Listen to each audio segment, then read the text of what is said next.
കളിക്കണ കളിയല്ല കുളിക്കണ കുളോ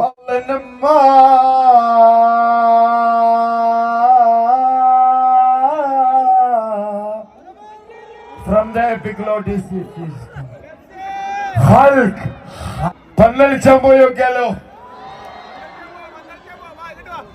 അപ്പൊ നമ്മുടെ അനുഗ്രഹീത കലാകാരൻ ഡെപ്സി 2 ദിവസം മുന്നേ സൗദി അറേബ്യയിൽ ഒരു ലൈവ് പെർഫോമൻസ് നടത്തിയിട്ടുണ്ടായിരുന്നു. അപ്പൊ അതാണല്ലോ സോഷ്യൽ മീഡിയയിൽ ചർച്ചാ വിഷയം. വേറെ ലെവല് പെർഫോമൻസ് ആയിരുന്നു എന്നാണ് കേട്ടത്. ആ പരിപാടി കാണാൻ വന്നവർക്ക് കൊടുക്കത്തെ അഭിപ്രായമായിരുന്നു. ശരിക്കും സൗദി അറേബ്യയിൽ ഉണ്ടായിട്ടും ആ പരിപാടി കാണാൻ പോകാത്ത മലയാളികൾക്ക് വല്ലാത്തൊരു മിസ്സിംഗ് തന്നെയായിരുന്നു ആ പരിപാടി. ആക്ച്വലി നമുക്കറിയാം സൗദി അറേബ്യയിൽ ഒരു ശരാശരി മലയാളിയുടെ ജീവിതം എങ്ങനെയാണെന്നുള്ളത്. സ്വന്തം കുടുംബത്തെയും മക്കളെയും ഒക്കെ വിട്ട് ഭയങ്കര സ്ട്രെസ്ഫുൾ ആയി ജോലി ചെയ്യുന്നവരാണ് ഒട്ടുമിക്ക സൗദി മലയാളികളും അല്ലെ. അതിനിടയ്ക്ക് ഒരു ഇറ്റ ആശ്വാസത്തിനും എന്റർടൈൻമെന്റിന് വേണ്ടിയിട്ടാണ് ഇവര് ടിക്കറ്റ് എടുത്ത് ഡെപ്സിൽ ഷോ കാണാൻ പോയത്. പക്ഷെ പോയവരൊക്കെ നല്ല രീതിയിൽ തന്നെ ഡെപ്സ് എന്റർടൈൻമെന്റ് ചെയ്യിപ്പിച്ചു എന്നാണ് അറിയാൻ കഴിഞ്ഞത്. ഇനി എങ്ങനെ പുള്ളിക്കാരൻ എന്റർടൈൻമെന്റ് ചെയ്യിപ്പിച്ചു എന്നുള്ളത് പുള്ളിക്കാരന്റെ പെർഫോമൻസ് വീഡിയോ കണ്ടത് നമുക്ക് മനസ്സിലാക്കാം.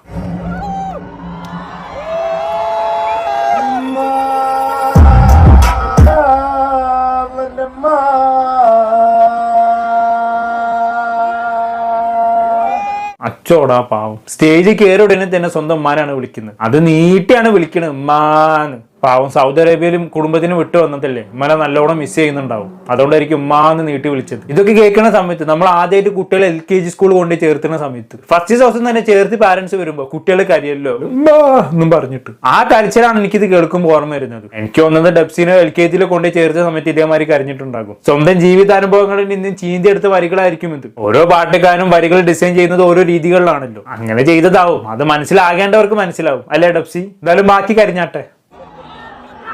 കളിക്കണ കളിയല്ല കുളിക്കണ കുളോ. അത് ശരി, കളിക്കണ കളിയാണ് കുളിക്കണ കുളന്ന് ആരോട് പറഞ്ഞില്ല ഡെപ്സി. ഇവിടെ പായഞ്ചൊല്ല് പറയാനല്ല ഡെപ്സി നിന്നെ കൊണ്ടുവന്ന്. നിന്റെ കുട നിർത്തിയിട്ട് ആദ്യം 2 പാട്ട് പാടാൻ നോക്കി. ഇല്ലെങ്കിൽ കളിക്കണ കളി എന്താണെന്ന് കുളിക്കണ കുളം എന്താണെന്ന് തിരിച്ചറിയാൻ പറ്റാത്ത ലെവലിൽ അവിടെ വന്നവര് നിന്നെ മാറ്റും. എന്തായാലും ബാക്കി പാട്.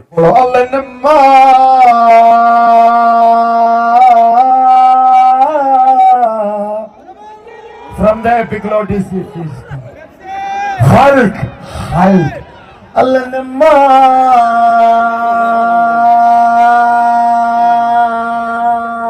ഇങ്ങനെത് തീർന്നില്ലേ ഇമ്മനെ വിളിച്ചിട്ട്? ഇതെന്തൊരു വിളിയാണിത്? കോഴി വരെ ഇങ്ങനെ നീട്ടി വിളിക്കൂല. അതിന്റെ ഇടയ്ക്ക് എന്തോ ഇംഗ്ലീഷിൽ പറയുന്നുണ്ടല്ലേ, ഫ്രം ദ എപ്പിക് ലോട്ടിസ് ഹൾക്ക് ഹൾക്ക് എന്നൊക്കെ. നമുക്ക് ആകെ അറിയുന്ന ഹൾക്ക് മാർവെൽ സിനിമയത്തെ ഹൾക്കാണ്. അല്ല തൊണ്ടക്ക് പിന്നെ അറബിയിലും ഹൾക്ക് എന്ന് പറയാം. എന്തായാലും ഡെപ്സിന്റെ ഉമ്മാന്റെ ഒരു ഭാഗ്യം തന്നെയാണ് കേട്ടോ. എവിടെ കിട്ടും ഒരു ഉമ്മാക്ക് ഇത്ര തങ്കപ്പെട്ട മകന്? ഒരു വലിയൊരു സ്റ്റേജ് ഷോക്ക് പോയിട്ടും ഈ മകൻ ആദ്യത്തെ 5 മിനിറ്റ് ഉമ്മാനെ തന്നെയാണ് വിളിച്ചത്. എന്നിട്ട് മൂപ്പർക്ക് വെളി നിർത്താൻ തോന്നുന്നില്ല. ഇതാണ് ശരിക്കും ഒരു മകൻ ഉമ്മാനോടുള്ള സ്നേഹം എന്ന് പറയുന്നത്, ലാളന എന്ന് പറയുന്നത് അല്ലെ ഡെപ്സി? ഇനി എന്തായാലും ഉമ്മാനെ വിളിച്ചേക്ക് നിർത്ത്. 2 പാട്ടങ്ങ് പാടിയട്ടെ. Allah, the Lord is my mom. പന്തളിച്ചാൻ പോയോക്കാലോ.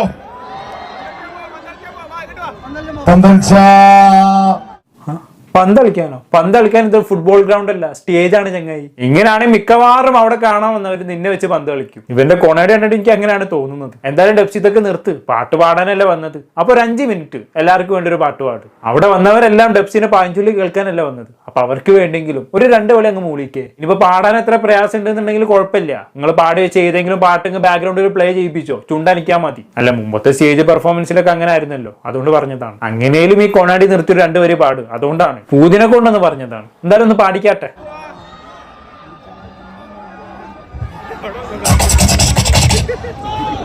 മലബാറിനായിട്ട് ഒരാൾക്കും കളിക്കാൻ കഴിയില്ല. I am very straight here. If anybody can yellow come fight with the woods. ശരി, ഇങ്ങനെ എന്താ ഒരു സംഭവത്തിന് വന്നതാണോ? മലബാറിനെ തൊട്ട് കളിക്കാൻ പറ്റില്ല മക്കളെ. അങ്ങനെ ആർക്കെങ്കിലും തൊട്ട് കളിക്കണം എന്നുണ്ടെങ്കിൽ കേറി വാടാ സ്റ്റേജിലേക്ക് നോക്കെ മിസ്റ്റർ ഡെപ്സി. അതൊക്കെ നമുക്ക് പിന്നാക്കാം. തൽക്കാലം ഒരു 2 വരി പാട്ട് പാട്. നമുക്കൊരു കാര്യം ചെയ്യാം, ഈ പരിപാടി കഴിഞ്ഞിട്ട് നമുക്കൊരു ചാനൽ ചർച്ച അങ്ങ് സംഘടിപ്പിക്കാം. മലബാർ നല്ലൊരു ചീത്തയോ എന്നുള്ളൊരു ടോപ്പിക്കിൽ തൽക്കാലം ഒരു 2 വരി മൂള്. അത് എത്ര നേരമായി ഞാൻ പറയണത്? ഒന്ന് മൂള്. Come on. I am ready here for fight. Malabar Malabar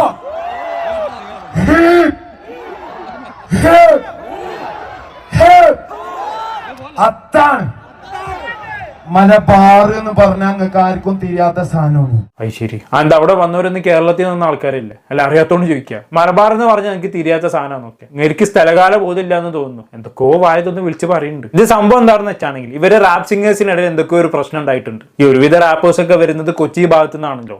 ഈ ചങ്ങായി വരുന്നത് മലപ്പുറം ഭാഗത്തു നിന്നാണ്. അപ്പൊ ഇവരും തമ്മിൽ എന്തോ ഒരു ക്ലാസ് ഉണ്ടായിട്ടുണ്ട്. അപ്പൊ ഈ കൊച്ചിയിലുള്ള റാപ്പേഴ്സിന് പുള്ളിക്കാരെ ലൈവായിട്ട് വെല്ലുവിളിച്ചതാണ് സംഭവം. അത് ഇനി എന്തോ ആയിക്കോട്ടെ, നിങ്ങൾ തമ്മിൽ പേഴ്സണലി തീർത്താൽ പോരെ. എന്തിനാണ് ഇങ്ങനെ സ്റ്റേജിൽ കയറി അവരാധിച്ച് പരിപാടി കാണാൻ വന്നവരും കൂടി വെറുപ്പിക്കുന്നത്? കുട്ടൻ അതൊക്കെ ഒന്ന് മാറ്റി വെക്ക്, ഒരു രണ്ടുപേര് പാട്ട് മോള് കമോൺ. ഇത്ര നേരമായി ഞാനിപ്പോ അറിയണ്. ഒരു സൈഡിലും കെടുക്കാൻ കഴിയില്ല.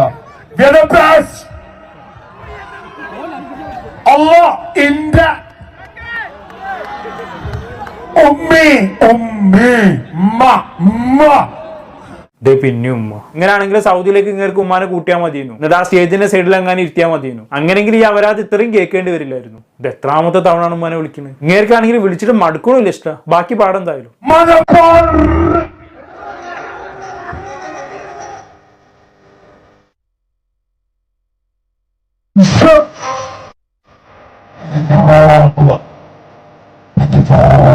എന്താ ഈ ചങ്ങായി കാണിക്കുന്നത്? ഈ ചെറിയ കുട്ടികളുടെ കയ്യിൽ മൈക്കിട്ട് കഴിഞ്ഞാണെങ്കിൽ അവരിങ്ങനെ അതിൽ ഒച്ച ഉണ്ടാക്കി കളിക്കല്ലോ, അതേമാതിരി എന്തൊക്കെയോ കളി കളിക്കുകയാണ്. എന്തായാലും ഇങ്ങനെ പരിപാടി എടുക്കുമ്പോൾ ഒരു 10-15 മിനിറ്റ് ആയി, ഇപ്പോഴും പാട്ട് തുടങ്ങിയിട്ടില്ല. എന്തായാലും ഇനിയെങ്കിലും പാടായിരിക്കൂലേ, കണ്ടോക്കാം.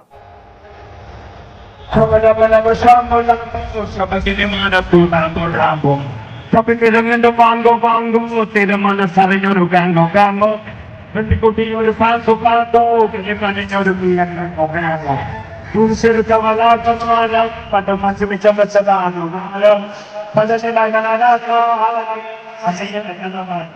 അവന്റെ മോനെ ആരെങ്കിലും ഇങ്ങനെ ഒരു സ്റ്റെപ്സിൽസ് വാങ്ങിക്കൂട്ട്. തൊണ്ട എന്നിട്ട് അടിഞ്ഞു കിടക്കാണെന്ന് തോന്നുന്നു. എന്തായാലും ഇത് വല്ലാത്തൊരു അപരാധമായി പോയി ഡെപ്സി. കാണാൻ വന്നവർ ഇങ്ങനെ മൂഞ്ചിക്കണ്ടായിരുന്നു. എന്തായാലും പൈസ കൊടുത്ത ആ പരിപാടി കാണാൻ പോയൊരു അവസ്ഥയാണ് ഞാൻ ആലോചിക്കുന്നത്. ജീവിതത്തിലെ പ്രാരാബ്ദങ്ങൾക്കും ജോലി തിരക്കുകൾക്കും തലവേദനകൾക്കും ഇടയിൽ ഒരു ഇറ്റ ആശ്വാസത്തിനും എന്റർടൈൻമെന്റിനും വേണ്ടിയിട്ടാണ് ഡെപ്സിന്റെ ഷോ കാണാൻ പോയത്. പരിപാടിക്ക് പോയി നോക്കിയപ്പോഴോ അതിനേക്കാളും വലിയ തലവേദന. വന്നത് ആദ്യത്തെ ഒരു 10-15 മിനിറ്റ് ഉമ്മാന്ന് വിളിച്ച് കഴിഞ്ഞ്, അത് കഴിഞ്ഞൊരു 5-10 മിനിറ്റ് മലബാറിനെ കുറിച്ച് എന്തൊക്കെയോ കാണാൻ തുടങ്ങി. ഇനി അതൊക്കെ സഹിച്ച് പാട്ട് പാടാൻ തുടങ്ങിപ്പോയോ ശബ്ദം പുറത്തേക്ക് വരുന്നില്ല. വല്ലാത്തൊരു പരീക്ഷണം തന്നെയല്ലേ. ദൈവം മനുഷ്യന്മാരെ പല രീതിയിലും പരീക്ഷിക്കുന്നത് കേട്ടിട്ടുണ്ട്, പക്ഷെ ഈ രീതിയിൽ പരീക്ഷിക്കുന്നത് കേൾക്കണ ആദ്യമായിട്ടാണ്. ഇതൊരുമാതിരി പൈസ കൊടുത്ത് കടിക്കണ പട്ടീനെ വാങ്ങിയ പോലെ ആയിപ്പോയി. എന്തായാലും ബാക്കി കണ്ടു നോക്കാം.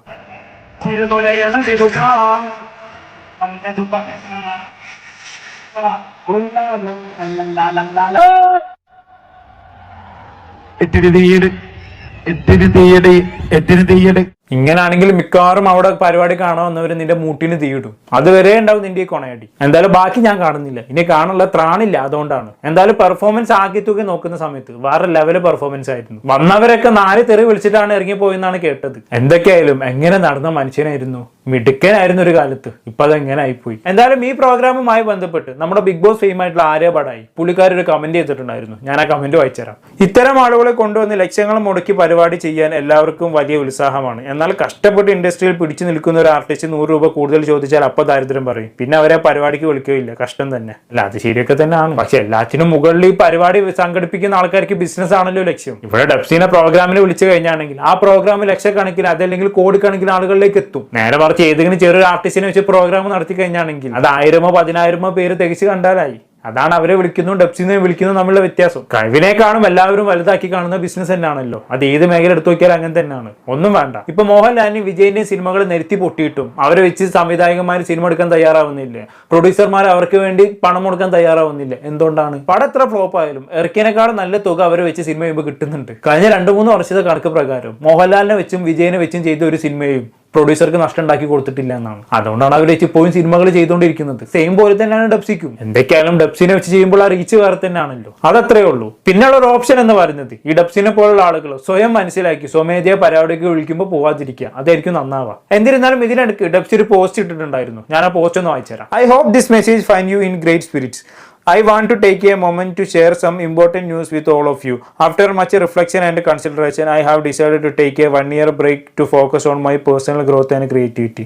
അതെന്തായാലും നന്നായി. സംഭവം മനസ്സിലായല്ലോ. ഒരു വർഷത്തേക്ക് ഞാൻ ബ്രേക്ക് എടുക്കാൻ പോവാണ്. എന്തുകൊണ്ടും ചവിട്ടി പുറത്താക്കുന്നതിന് മുമ്പ് സ്വയം ഇറങ്ങിപ്പോയത് നന്നായി. എന്തായാലും ഡെപ്സി കുറച്ചു കാലത്തേക്ക് USB ഊരി വെക്കാൻ തീരുമാനിച്ചല്ലോ, നല്ല കാര്യം. എന്തൊക്കെയായാലും ഇനി കുറച്ചു കാലത്തേക്ക് ലൈവ് പെർഫോമൻസ് ചെയ്യാതിരിക്കുന്നതാണ് നല്ലത്. വേണമെങ്കിൽ സിനിമയിലൊക്കെ 2-3 പാട്ട് പാടിക്കും അല്ലേ, അതാകുമ്പോൾ സ്റ്റുഡിയോയിൽ ജസ്റ്റ് വോയിസ് അഡ്ജസ്റ്റ് ചെയ്യാലോ. അതല്ലാണ്ട് ദയവ് ചെയ്ത് ഇനി കുറച്ചു കാലത്തേക്ക് ലൈവ് പെർഫോമൻസ് നടത്താതിരിക്കുക. അതാണ് ഡെപ്സിയുടെ ആരോഗ്യത്തിന് നല്ലത്. ഇനിയിപ്പോ ഇങ്ങനെയൊക്കെ ആയ ചിന്തിക്ക് ഇനി അടുത്ത ഡെപ്സിയുടെ പെർഫോമൻസ് ആളുകൾ കാണാൻ വരുന്നത് കയ്യിൽ കല്ലും ചീമുട്ടയും പിടിച്ചിട്ടായിരിക്കും, അല്ലെങ്കിൽ കൊണടിക്കുകയാണെങ്കിൽ അറിയാൻ വേണ്ടിയിട്ട്. അപ്പൊ ആ ഏറ് കിട്ടുന്നതിലും ഭേദം കുറച്ചു കാലത്തേക്ക് ഒരു ബ്രേക്ക് എടുക്കുന്നത് തന്നെയാണ്. എന്താണെന്ന് കേട്ടിട്ട് നിങ്ങൾക്ക് തോന്നുന്നത് താഴെ കമന്റ് ബോക്സിൽ രേഖപ്പെടുത്തുമല്ലോ. അടുത്തൊരു ടോപ്പിക്കുമായി വീണ്ടും കാണാം.